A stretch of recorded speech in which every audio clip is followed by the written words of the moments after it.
Welcome to the Politics and Public Finance Podcast, in-depth conversations that bring unique insights into the nexus between how governments manage our finances and the work of elective representative bodies such as parliaments. You're listening to Politics and Public Finance Podcast with Geoff Dubrow.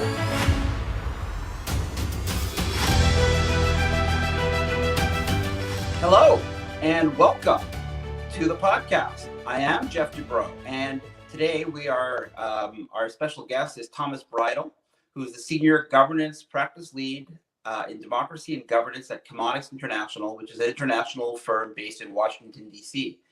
Thomas is also an adjunct professor at the Elliott School of International Affairs at George University, where he teaches a course on democracy assistance. Thomas, welcome. It's great to have you here. Geoff, it is great to be here. Honored to be here. I'm glad to be able to talk about these topics. Just before we start, Thomas, I'll just say a few words, which is that to preface our discussion, which is to say that prior to Putin's invasion of Ukraine, it seemed like the gap between democracy and authoritarianism was narrowing. Trump, Bolsonaro in Brazil, Orban in Hungary, the Law and Justice Party in Poland. We were seeing democracies in decline over the last 15 years. And examples of this included undermining or attempting to undermine elections, weakening judicial independence, scapegoating vulnerable minority groups.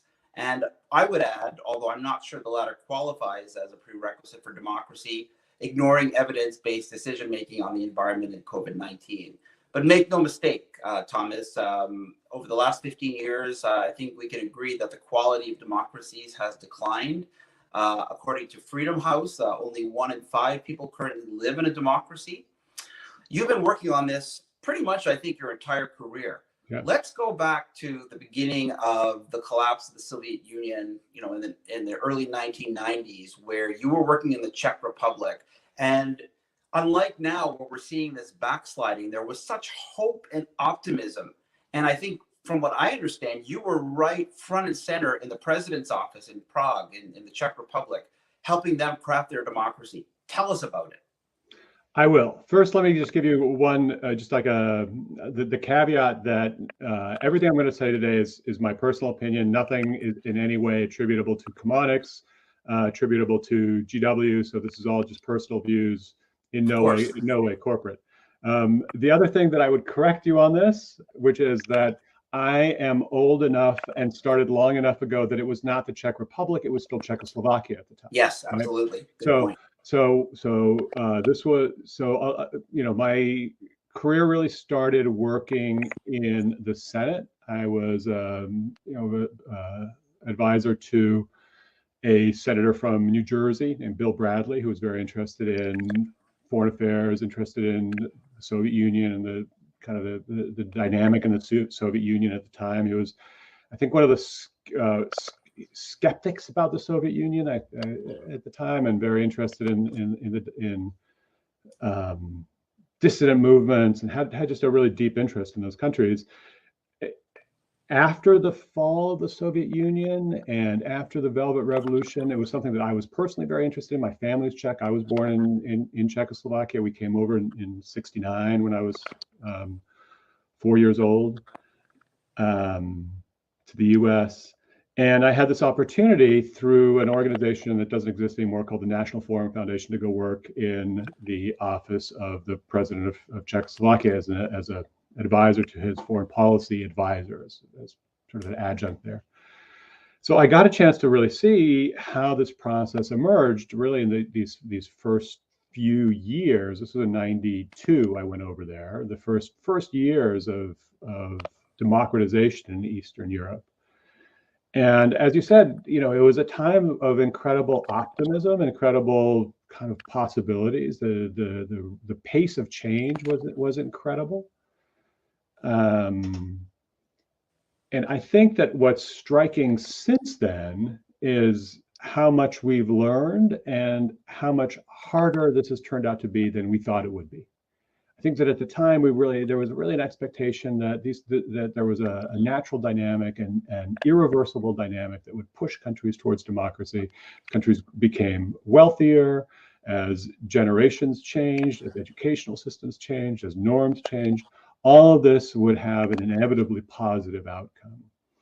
That all these good things would go together. And we can talk about this more, but really what we've learned or think over those years is that that's not true. Not all good things go together.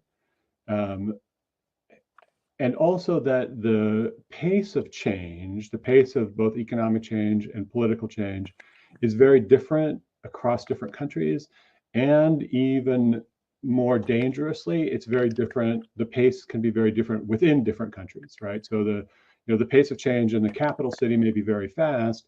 The pace of change in the hinterlands, in the industrial areas, in the rural areas can be much slower. There can be ethnic variations. There can be all kinds of different class variations. All those variations in the pace of change are the roots. I think some of that are the roots of the conflicts and the problems that we see down the line 20, 30 years later.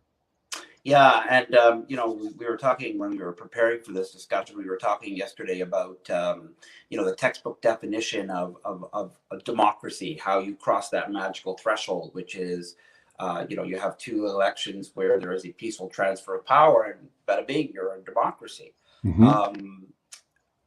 Do we need to sort of re-examine that from the perspective of qualifying what a democracy is? What have we learned over the last 25 years? Oh yeah, we absolutely do, and I think that kind of definition has evolved very much. I think that if you really look at, I think that probably the best set of definitions and data now come out of the Varieties of Democracy project. It's out of Sweden, VDEM project. I think that they've come up with some great indicators and some good thinking about this. I mean, what's remarkable, I struggle with this every semester in my class, which is, okay, whose report do I tell my students to read, right? Do I tell them to read the VDEM annual report on democracy, the Freedom House annual report on democracy, the Economist Intelligence Unit report on democracy, the Bertelsmann Transformation Index? Did I mention International IDEA already? Nope. I don't know. But there's a World Justice Project report. Then you get into the sort of the more specific ones like the Transparency International Corruption Perceptions Index. There's civil society indexes. One of the things that's exploded, I think, in the last 30 years, that this just didn't really exist 20, 30 years ago. You had Freedom House, you had a couple of others that were measuring these things. There's a real explosion in the measuring of what democracy is and what autocracy is, which I think is super healthy. I think that there's also been a transformation of this work from something that was done by kind of like well-meaning amateurs, and in many cases, people who had some sort of ethnic personal connection back to countries in Eastern Europe, to really being it's a profession. Like I teach a class on democracy assistance, and most of the students come out of the class, they go into that field and they go to work for organizations like Chemonics, where I work now, or National Democratic Institute, where I used to work, or USAID, where I also used to work. And they come into those places knowing much more than we knew when we started. And they come into an existing practice. They come into a real profession that just didn't exist 20, 30 years ago. No, that's very true. And I remember when I started out working in this field in probably more like the mid to late 1990s, a lot of the people I worked with, you're right, people ended up in this field accidentally. I'm in Canada, of course, so we'd have a lot of people who were recruited, just like you were recruited from the U.S. Senate, who were recruited into this from Ottawa, from the federal government, but they tended to come with a very Ottawa specific view. It was not how to work with an international audience and how to share experience wasn't necessarily something that they were trained to do or knew how to do. So I definitely understand where you're coming from. But it's interesting because, one of the things that when I heard that you were working with the USAID, the new, at one point in your career recently, the new Department to Combat Authoritarianism, I know that there's been a name change and you can talk about that. But that to me was like someone had taken a baseball bat and really hit me over the head and said, things have changed so fundamentally over the last 25 years. Why would it be necessary to have a department to combat authoritarianism? How bad are things? How bad are things? Well, so I mean, I think that it's going back again to the 90s, the 2000s, really until 2001, I would say, and the 9/11, the invasion of Afghanistan, the operations in Iraq. I think that there was a real perception that there was a perception of inevitability, as I said, this notion of the end of history, which I think, yeah, Francis Fukuyama regrets deeply ever saying, and is quite misinterpreted what he says, but there was that notion really did exist, that this was an inevitable forward process, and there wasn't really a recognition until the 2000s that there was democracy, and democracy had enemies, that there were people who were against it, that there were people who really thought it was a bad idea. Like that had just never occurred to anybody, I think, in the 1990s, until you started to get, there was a little bit of like sort of like rumblings, like, oh, look at Singapore. Singapore is kind of an interesting example that doesn't have a democracy, but Singapore's a city state essentially. It doesn't really, the rules don't necessarily apply to like Russia, for example. But what you started to have in the 2000s, late 90s, there were rumblings of this, early 2000s, it began in different ways, was this notion that there are in fact alternatives to democracy. Putin and his sort of crowd began to talk about managed democracy. There was a kind of an Islamic alternative to democracy, which was this notion of really a theocracy. There was I think the Chinese first started to sort of like coalesce around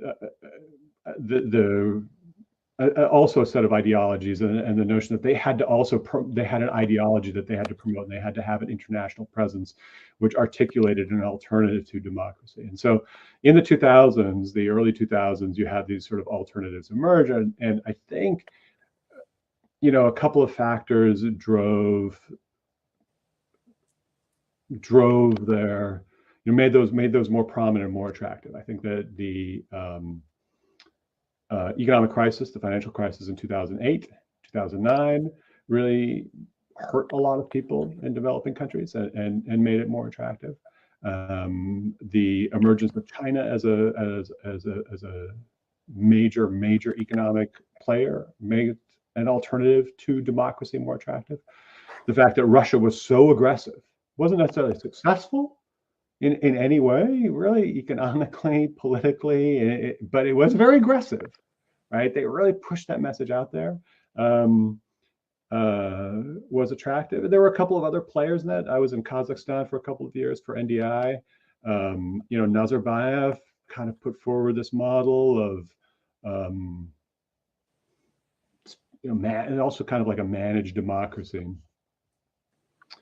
What do you mean by managed democracy? Share that with our audience. Well, what they meant by managed democracy really was this notion that you could give people choices, but they were very limited choices, right? You would choose, but you would choose from pre-selected options. It wasn't, you had a very a structured regime, essentially, right? It was non-democracy. I think what it was, I think what they realized, and what many authoritarians realized, was that there was a totalitarian model of the pre-90s, right, where you had totalitarian rulers who tried to control everything in the society. They realized they couldn't control everything, that they would shift to an authoritarian model. The media, your religious institutions, civil society, the whole nine yards. Yeah.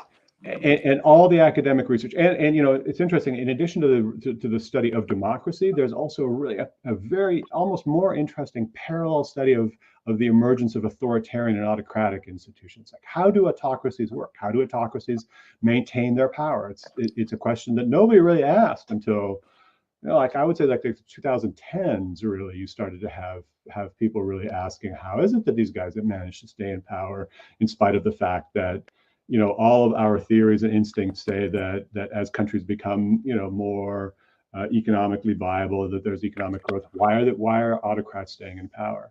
And the answer is that they learned a lot of really important lessons, which is that they learned that you can have these institutions like elections, like parliaments, like judicial systems. You just have to control them. And if you can control them, it has a lot of advantages because you get sort of the international legitimacy that comes from having an election that looks free and fair. So you don't have the international pressure. If you have a parliament, or the perfect example of a body that's very, very useful for an autocrat, because it gives a whole, a significant number of people a sense of status. It gives them kind of a position and a stake in the autocracy, in the authoritarian regime. It creates opportunities for patronage. It creates opportunities for co-option of the opposition. A captured parliament is a very useful thing for an authoritarian leader. So is a captured judiciary, right? You generate sort of both internal and external legitimacy. And I think that they started to learn those lessons, and those are the managed democracies, where you have these institutions, and they kind of look like the institutions that we know in the West or in a democracy, but they don't actually serve those functions. They serve completely different functions. In many cases, the opposite function, where they serve, instead of the function of representation, they serve the function of suppression. No, this is fascinating, and it's funny because when you look at the stark contrast right now between the Russian and the Ukrainian parliaments as part of this invasion. If I said to you, Thomas, name one Russian parliamentarian, you might scratch your head. The Russian parliament has been really used to rubber stamp Putin's agenda, specifically with regard to this new penalty where you're not allowed to talk about the citizens or people in the country are not allowed to talk about the fact that Russia's at war with Ukraine. Yeah. They've got to use specific language, and they're up to 15 years in jail for penalties. And I was thinking about this yesterday versus Ukraine, where we've actually heard interviews in English with Ukrainian parliamentarians. It's a stark contrast. These are real people who have real points of view. And you can see a bit of the difference you were talking about. The other thing I wanted to comment on that you mentioned that I thought was fascinating was I sort of remember I worked in Russia from 1999 to 2004, 2004, 2005. And I remember a time where it was very, the work that the Russians were doing was very much, how do we catch up with the West? Which, if you go back to the academic literature, there's a lot of talk about Russia's always tried to catch up with the West, right? And it's, and that was not necessarily from a perspective of democracy. It was a perspective of prestige. Like, I was working with the Auditor General's office, and they were very concerned about being on the international stage, and they wanted to know what the standards were. Not so much, again, because they were concerned about democracy, but they were concerned about fitting in and being seen to be modern.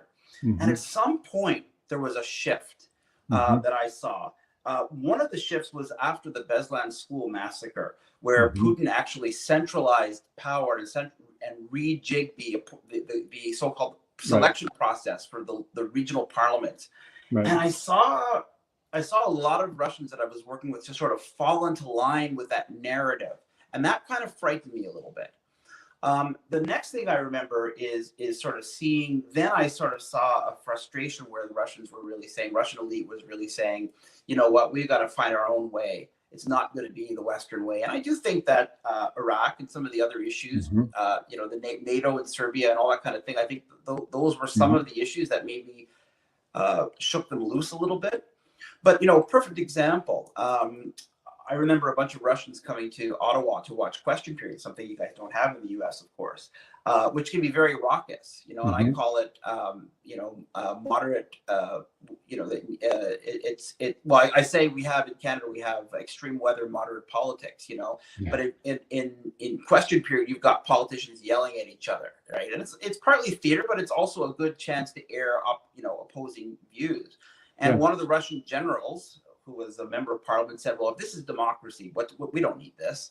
What do we need this for? And he said it, in that one of those sort of fabulous, dismissive Russian tones. So at some point there was a shift where And I suspect that's happened elsewhere too.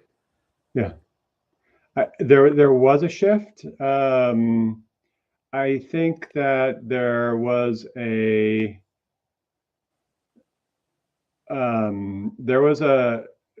at some point I think they realized, or they thought, that they could get all the benefits of Western economic growth, particularly without the sort of the hassle of the Western political institutions. I remember, for example, going to a meeting with President Nazarbayev, when with Ken Wallach was the president of NDI at the time, and Nazarbayev saying that, we've had this tremendous economic growth where we have a huge economy, but people still need to be trained on democracy. We need to train them about what it is that democracy is. People. I wish I remember the exact analogy off the top of my head, but he talked about people as if they were like animals in the zoo, right? We were in a zoo. We can't just let the animals loose out to into the world to try to run themselves. And I just thought that it was very interesting. First, that was his conception of the people, his citizens, was like animals in a zoo that had been left out, and that there was this real difference between how they viewed market economy and democratic polity, right? That you could let people out to do the market economy stuff. Let people go out and do as much business as you wanted to. You didn't really need a lot of training in that. But on the politics side, you had to control them as much as possible. So I think that they got into this kind of like schizophrenic thinking. And you're right, that there was a shift, that they didn't think that they had to catch up and imitate as much as possible.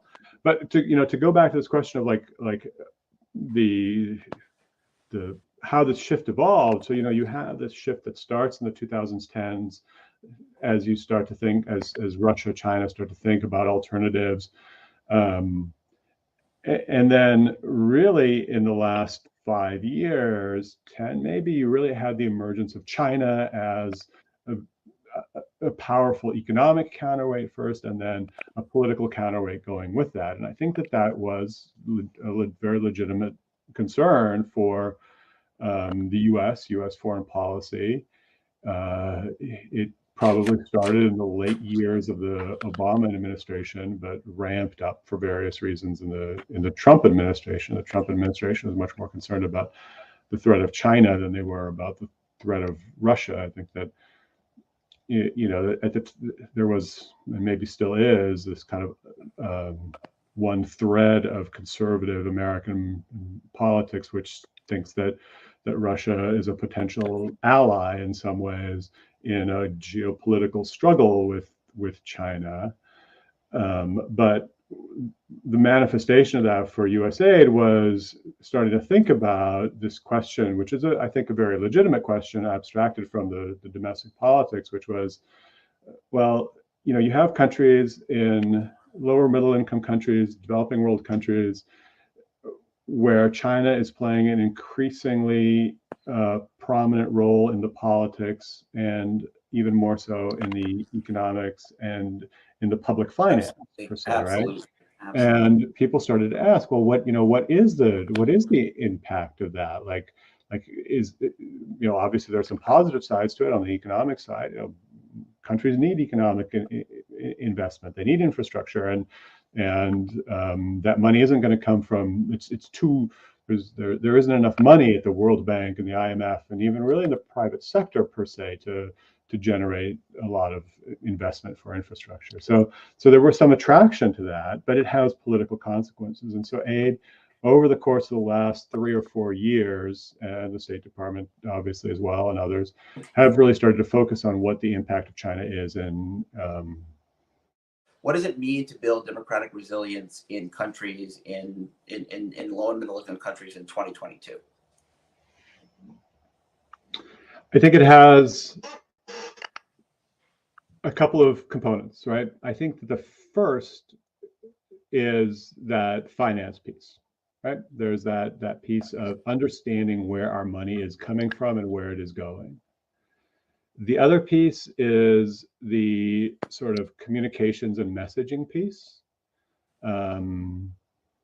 I think that as social media has exploded around the world, and as there has been this dynamic where countries like Russia and China are thinking about alternatives to democracy as a fundamental operating system for the world, you've seen them investing in social media and traditional media to carry that message. And I don't have the numbers at my fingertips, but there's some really interesting research that's being done about, for example, how effective China has been at producing content and making that content available to newspapers, radio stations, television networks in Africa, for example, right? That they actually control a lot of the content that goes through these networks. They control the infrastructure that the networks use. They control, in many cases, the set boxes, right? They provide the set box for free, but they have this. It comes with the provision that China gets a certain number of channels on the cable set box and things. Nothing's like for free. Nothing's for free. And so the question is, one, what is the danger of that? Like how do we quantify the danger of that? And two, then what do we do to combat it? My feeling has been, and the quantification of it, there's good work. The Aid Data Project at William and Mary, a couple of others have done some good work on it. It's hard to get the data, right? They intentionally make it as opaque as possible. On the question of like how do we combat it, I think that ultimately, we can't fight them on being more Machiavellian than the Chinese, right? Like we can't really even argue with more money than the Chinese at this point. I think that we need to make a clear, coherent argument about the ultimate value of the democratic system and both the tangible and the intangible benefits of the democratic system in specific cases, right? Like we can make the large end arguments about economic growth, for example. Like we know that there's a sort of narrative that if the Chinese system is drives economic growth. But what the reality is that what happens in authoritarian systems is that there's spurts of growth and then collapses, right? It's a much more cyclical economic process, which is really, that kind of cyclical growth it can be very hard, particularly on the most vulnerable people in the society, right? Where, if you have democratic societies on average tend to grow, I don't know, whatever, I think it's like 4 to 5% per year, but authoritarian regimes kind of go up and down, right? Those down cycles are very bad for poor people. They're very bad for things like health, So I think that we need to make those arguments, and we need to make the arguments that democracy, that sense of being a part of your society is fundamental to sort of the self-respect and growth, and that feeling of being a part of a society that takes care of not just the most powerful people, but also vulnerable people. I think more healthy societies. Sorry, I just want to pick up on what you're saying, because and I think unfortunately, this may be setting the agenda for the next 10 years, so we may not resolve it all today. But I think you're right that, I think enunciating more clearly, or clearly at all, what the advantages of democracy are to live in a democratic state. It's something that has become really, we'd all have to scratch our heads if we were asked that question. Mm-hmm. I think the fiscal and debt transparency that you talk about, that is knowing what it looks like, citizens having the access and parliamentarians having the access to understand accurate information about what their country's finances look like, what their country's debt looks like, is certainly one. We talked in our prep session yesterday about corruption. Certainly, and we're going back to Russia a lot because of the Russian invasion, but obviously there's a whole world out there. But there's no question that Russia is a kleptocracy, and there are a lot of kleptocracies out there, and and making that linkage between corruption and democracy. Certainly, we have corruption in Canada. We've got corruption in other advanced economies, but is there, does there tend to be a more a limit to the level of corruption that it's owed to the fact that you have a democratic state? All of these issues, I think, are fundamental. Those are the fundamental issues, and I think that you've hit the nail on the head on the connection between corruption and democracy, right? That is ultimately the thing, that is I think autocracy's weak point. The fact that people begin to resent, rightfully so, the fact that things are being stolen from them. People don't like that. I think that they can put up with a lot. They can't put up with that level of corruption for long. And as that kind of corruption becomes more evident, it becomes a point of opposition, a point of strength for the opposition. I fundamentally feel that the thing about authoritarians, right, is that authoritarians tend to stay in power, right? Once you're in power as an authoritarian, it's very difficult to get an authoritarian out of power. Authoritarians lose when they overreach,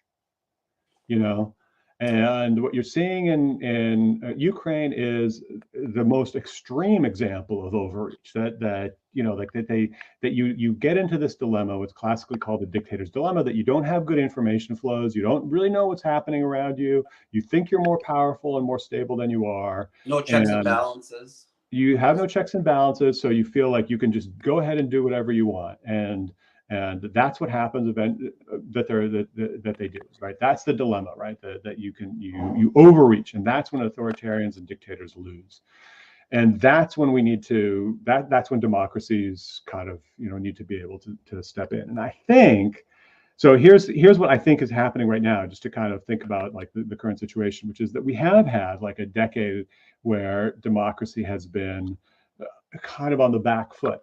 I suspect, I don't know this for a fact, but I think that what's going to happen is that as this military adventure in Ukraine begins to turns into first a stalemate, which it is now, and then into a defeat, I think that first, I think that Putin is going to be ousted from power relatively quickly. I think that the history of authoritarian regimes is that they look like they cannot be changed until suddenly they're gone. Things happen. It happens slowly, and then suddenly. And that's what's going to happen with Putin. By the fall, he's going to be ousted from power and potentially on trial, right, for corruption charges, and they'll find some sort of a kind of a technocratic transition. Who knows what happens after that? But I think that we're seeing the end of the Putin regime, and I think that we're also seeing a revitalization of not just the sort of the military side of that democratic alliance, but also the kind of the ideological side. I think that what this is going to do is reinforce this alliance among the transatlantic alliance, right, between Europe and the US, potentially within the EU as well. And I think it's really bad for the Chinese. I think the Chinese are looking at this and are unbelievably angry at the Russians for doing this, at Putin for doing this, right? And they want no part of this, because their goal, and they were very explicit about this leading up to the Democracy Summit, their goal in alliance with the Russians was to really realign the whole international system of democratic institutions around their own values. And they saw the Russians allies in that. Changing the way the UN works, changing all of those like little UN institutions like the ITU that controls the internet and telecom, the ILO, the World Oceans, or they really had a strategy of transformation, and they can't do that anymore. The Russians are no longer going to be allies in this, and the West is going to be a much stronger in resisting that. So I think, I don't want to push this too hard, but I think that you may be seeing the end of that democratic backlash and the beginning of some new era. What that new era looks like, I don't know, but I feel like this is definitely a breaking point, a change in this. think tragically what's happened, unfortunately, it has been that Yes. and Ukrainians have paid the price with their lives, and much of the country has been flattened to the ground tragically. But I think you're right that I think we're seeing for the first time in a long time, we're seeing a more clear delineation between authoritarianism and democracy.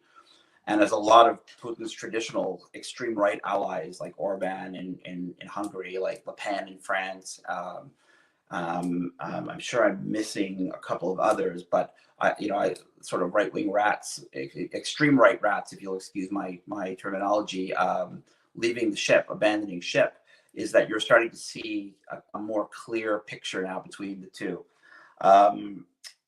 That might not last forever, but it certainly does seem like an opportunity.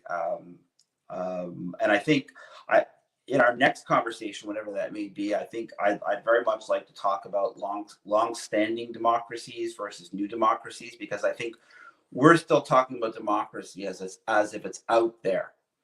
But what we're seeing in our own country, in our own countries, in the Western countries, is also democratic backsliding.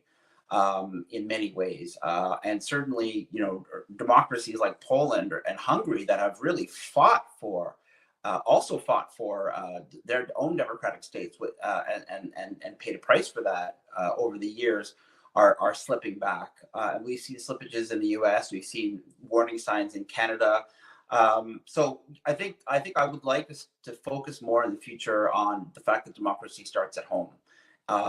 And I think that's an important topic for us to focus on as well in the future. I want to leave this conversation by saying that by quoting something I read in the news yesterday. I think it was in the New York Times. A man in Russia who said, as Russians are fleeing their own country because of the authoritarian crackdown and their inability to criticize this illegal invasion of Ukraine. One man said, history moves in a spiral, that of Russia especially. It comes back to the same place, back to this same place. So not all democratization is linear. And I think that's an interesting way to leave our conversation. Thomas, I want to thank you very much for this fantastic discussion.